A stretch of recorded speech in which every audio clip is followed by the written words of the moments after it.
जय वाल्मीकि सभी आधर्म प्रेमियों को।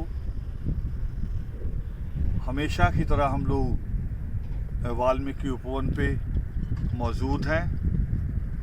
आज प्रचेतावार का दिन है और पिछले 2 दिन से डॉक्टर तमसा योगेश्वरी जी जो रोहतक यूनिवर्सिटी में प्रोफेसर हैं हमारे साथ मौजूद हैं और हम उनसे आज कुछ सवाल करेंगे जो सवाल आपके मनों में भी होंगे, आप भी जानना चाहेंगे, तो उनसे कुछ बात करेंगे।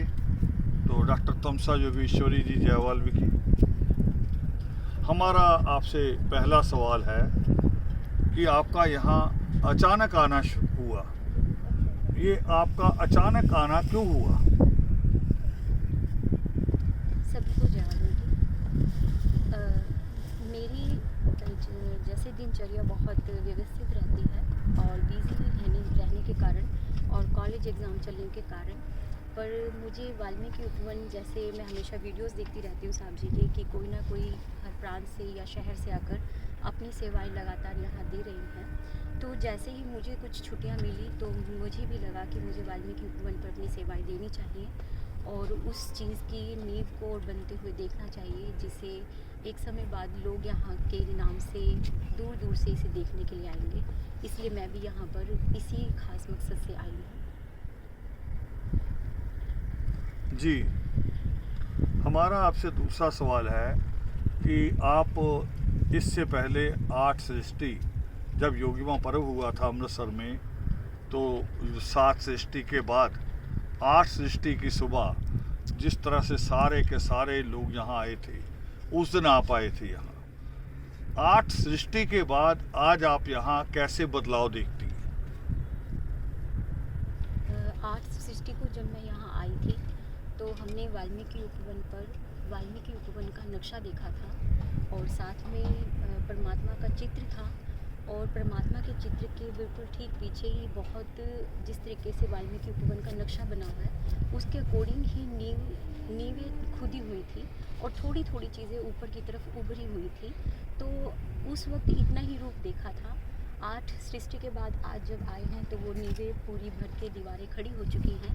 लाइब्रेरी ऑलमोस्ट पूरी होने को है क्योंकि उसमें अब प्लस्तर भी चल रहा है और प्रतिमा का काम भी चल रहा है और यहाँ पर पिलर्स और शेड का काम भी शुरू हो चुका है। तो इस तरीके से 8 सृष्टि के बाद हम ये देख रहे हैं कि काम कैसे आगे बढ़ रहा है। इसमें कई तरीके के फल लग चुके हैं, कई तरीके के पेड़ लगाए जा चुके हैं। जो ये एक 8 सृष्टि के बाद एक बड़ा अग्रसर जो कार्य प्रगति पे चल रहा है, उसे देख के बहुत खुशी महसूस होती है। यहाँ जो लाइब्रेरी और रिसर्च सेंटर बन रहा है, जिसका कि रूप पहले छोटा था, शुरुआत में रखा गया था और बाद में हम लोगों ने उसका दायरा और बढ़ाया, लगभग डबल कर दिया। तो ये बाकी सब जगह जो लाइब्रेरी होती हैं उनसे ये यहाँ का लाइब्रेरी और रिसर्च सेंटर उनसे कैसे अलग होगा? लाइब्रेरी सभी इंस्टीट्यूट में होती है, कॉलेजेस और स्कूल्स में होती है, पर यहाँ की लाइब्रेरी इसलिए अनोखी होगी क्योंकि ये हमारी लाइब्रेरी होगी। इसमें हमारे इतिहास से संबंधित जानकारियों के साथ साथ जो दूसरी जानकारियाँ हैं वो भी उपलब्ध हो सकती हैं और जो हमारे इतिहास के साथ तोड़ मरोड़ कर और अपनी मर्जी से हम लोगों के साथ पहुँचाया गया, जिसके कारण अभी तक चीज़ें उभरी नहीं हैं, तो उससे रूबरू कराया जाएगा इस लाइब्रेरी और रिसर्च सेंटर के द्वारा, ताकि हमारे लोग अध्ययन कर सकें और उन चीज़ों को समझ सकें जो रियलिटी है। और यहाँ पर कई तरीके के विद्वानों के साथ भी वो अपने कई प्रश्नों के हल भी पा सकेंगे। इसलिए रिसर्च सेंटर और लाइब्रेरी बहुत अलग तरीके की बनने वाली है। मैं अंतिम प्रश्न से पहले डॉक्टर तमसा योगेश्वरी जी, क्योंकि उनका अपना सब्जेक्ट जो है वो संगीत है और अक्सर उन्होंने मेरे साथ जब भी बात की है और जब भी उन्होंने किसी किताब में कोई नई चीज़ पाई है तो मेरे साथ शेयर की है। मैं सब दर्शकों के साथ शेयर करना चाहता हूं और मैं चाहता हूं कि डॉक्टर तमसा योगेश्वरी जी अपने मुख से कहें, बताएं कि उन्होंने किस तरह से स्टडी करते हुए संगीत की कुछ देवीय काल्पनिक स्थापित की हुई थी जो सच में नहीं है, और भी कई किरदार थे। तो कुछ किरदार उन्होंने देखे जो हमारे यहाँ से आते हैं, जिनका बहुत बुरा रूप पेश किया गया था। तो डॉक्टर तमसा योगेश्वरी जी बताएंगी अपने रिसर्च का वो हिस्सा। सबसे पहले तो यही कहना चाहूँगी कि संगीत जो 7 स्वरों से बना है, सृष्टिकर्ता वाल्मीकि देवान द्वारा जो संगीत रचा गया, उसमें सबसे अहम जो रामायण में हम पढ़ते हैं महामुनि मतंग, जिसमें महामुनि मतंग का आश्रम जो कि पूरा संगीत पे निर्धारित था, हम उसे बहुत सारी संगीत किताबों में जैसे पढ़ते हैं तो उनका बड़ा छोटा छोटा रूप हमें कहीं कहीं मिलता है, पर जहाँ उस सबको इकट्ठा करके देखते हैं तो जहाँ से संगीत के बेसिक शुरू होते हैं कि स्वर और राग, श्रुतियाँ, ग्राम, मूर्छनाएँ, ये सारे ही संगीत को बनाते हैं, ये सब महामुनि मतंग की ही देन है। वहीं पर हम महात्मा रावण के करैक्टर को भी पढ़ते हैं।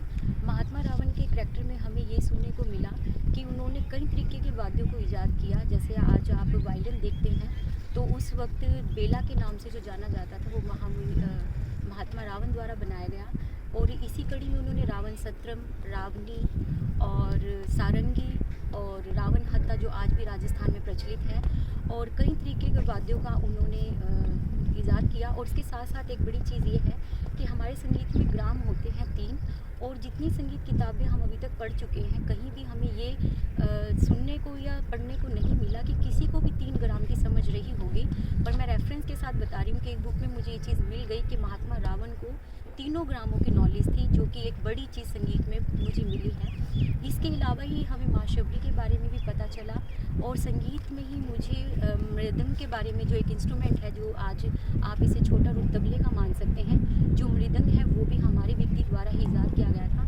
और अभी रिसेंट मैंने शंख के बारे में भी पढ़ा है जो समुद्र में पाया जाता है, आप उसे राजा शंखचूड़ के द्वारा ही निर्मित मान सकते हैं। बहुत सारे वाद्य हैं, कुशीलव घराना हमारे यहीं से आया है, बहुत सारी जानकारियाँ हैं जो संगीत किताबों में। और एक संगीत किताब में तो मुझे ये भी पता चल गया, जैसे हम अदर पढ़ते हैं कि किस भगवान ने इस राग को रचा या इंस्ट्रूमेंट को बनाया, बस संगीत की उत्पत्ति की, पर सृष्टिकर्ता वाल्मीकि देवान का एक बड़ा एविडेंस मिला कि जिसमें वो कुश और लव को वीणा के बारे में समझाते हुए पाए गए कि वो कैसे उसे सिखा रहे हैं।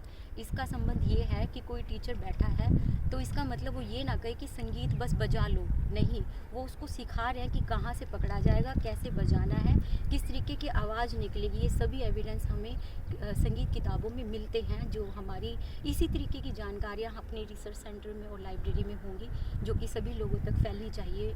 ये बहुत बड़ी चीज़ है हमारे लिए वाल्मीकि उपवन पर। मैं अंतिम सवाल करूंगा जो हम सभी से करते हैं कि आप यहाँ आए हैं इस अवसर पर, अपनी तरफ से आप आम सारे जन समूह को क्या संदेश देना चाहेंगे? मैं यही संदेश देना चाहूँगी कि किसी के पास भी हमारे इतिहास से रिलेटेड या उसके बाहर कोई भी जनरल किताबें हैं तो वो इस रिसर्च सेंटर में, लाइब्रेरी में भेंट कर सकते हैं, ताकि वो आने वाली पीढ़ियाँ इनसे लुत्फ़ उठा सकें। और इस लाइब्रेरी को रिच बनाना है, इसलिए आप ज़्यादा से ज़्यादा किताबें जो भी अच्छी उनको हमें भेज सकते हैं लिस्ट, ताकि हम देख सकते हैं। आप ये भेंट करें ज़रूर। इसी के साथ जय वाल्मीकि। डॉक्टर तमसा योगेश्वरी जी ने जो एक और संदेश दिया अपने तरफ से कहा, वो बहुत बड़ी बात है। असल में मैं कहना चाह रहा हूँ कि बहुत सारे लोग किताबों का संग्रह करते हैं, अपने सब्जेक्ट के अलावा भी, सब्जेक्ट के भी, मगर किताबों के मामले में एक दुखांत है कि जो आदमी किताब इकट्ठी करता है बहुत कम होता है कि उसकी संतान उन किताबों को संभाल के रखे। तो इसलिए हम कहना चाहते हैं कि हम एक ऐसा रिसर्च सेंटर जो अभी बहुत छोटा है, कभी हम इसको विशाल रूप देंगे कि जिसकी केवल 4 मंजिल किताबों से भरी होंगी, 4 मंजिल किताबों से भरी होंगी, और हर मंजिल का अलग अलग सेक्शन होगा। यानी आप लोगों की जो की हुई मेहनत है, आपकी जो उम्मीदें हैं कि ज्ञान बचा रहे, हम उसको बचाने की, सहेजने की, संभालने की पूरी कोशिश करेंगे। जय वाल्मीकि।